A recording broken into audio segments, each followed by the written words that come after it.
All right, so I'm just going to step you through number 7 on this one, and then I'll try number 8 in another video because it's a different section. So this is what I was referring to back up here. So number 7 is the process by which we take something written in standard form, like this, okay? So factoring, okay? It's the process in which we take something written in standard form, much like this, it looks just identical, and we switch it back to factored form, to where I have two pieces, okay? So I'm going to take this down here, and I'm going to apply in a method that we showed you to ultimately give us a new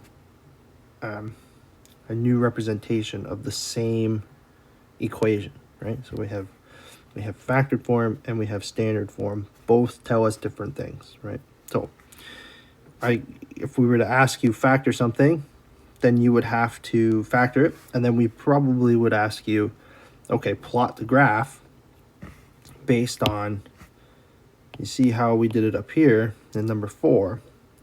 We were like, okay, plot the graph. You found the zeros from your factored form equation. Right? So that's ultimately the goal. That's what we're trying to get you to.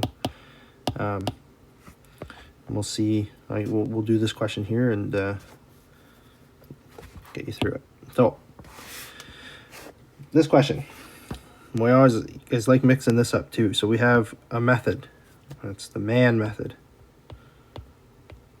Okay. You're always kind of looking for two numbers to multiply to something, add to something, and then you state what the two numbers are. But a lot of you mix up where the A goes. So I see in the word man, the A is in the middle. So it has to be in the middle on here, on the actual equation. So I know that the two numbers have to add to 9. Okay. I also need to know that this is kind of like with man backwards on the actual equation. So it has to take the form M-A-N. Okay, it has to go backwards. So basically you have to tell me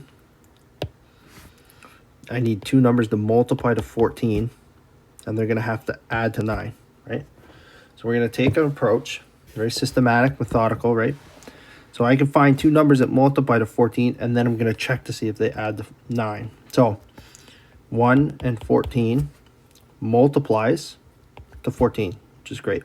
But there's no combination that is ever going to give you 9. So useless. We can't, it's not right. So we get to disregard that, right? Let's go to the next one. And all I'm doing is going right up, I'm counting up the numbers. So 2 times what gives me 14? Well, 2 times 7 gives me 14. Wow, that takes care of the multiply to 14. And if I were to add them together, it also takes care of the 9, the add. So those are the two numbers that I'm going to use. And for this, we simply just get to go like this. Whatever the variable is in the question, in this case x, both of these are positive.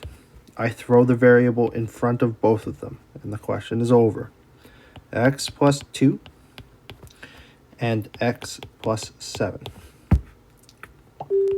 That's me factored the standard form equation, right? So this is factoring. And if I wanted to check my answer, I could go back the way using expansion, which you would have seen right here. Expansion is your table method, okay, on both of these.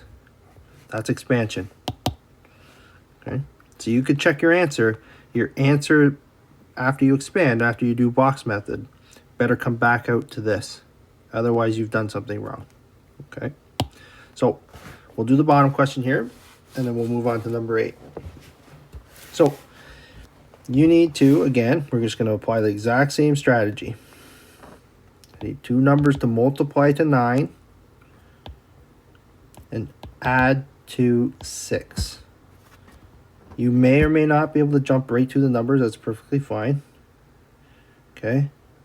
What I need you to do is follow, if you're struggling, 1 times 9 is never going to, multiplies to 9, but does not add. So, not going to work, right? So, draw a line through. 2. 2 doesn't even go into 9, so that's not useful. 3. Well, 3 times 3 equals 9. But 3 plus 3 is equal to 6. So y equals x plus 3, x plus 3. And that looks pretty good. There is one other little thing. We could write it like this. Because I see 2 of them, I see 2 of the exact same thing, I can write it like this. This would be an extension. I wouldn't expect you to do this on the test. But because there's 2 of them, you can write it as squared. They're the exact same thing. Right? So that takes care of the factoring. Both of these answers I would accept on the test, on the exam. I'm going to take both these. Both acceptable. Right? So this is kind of the important part, is making sure that you got the multiply and the add, and you work through the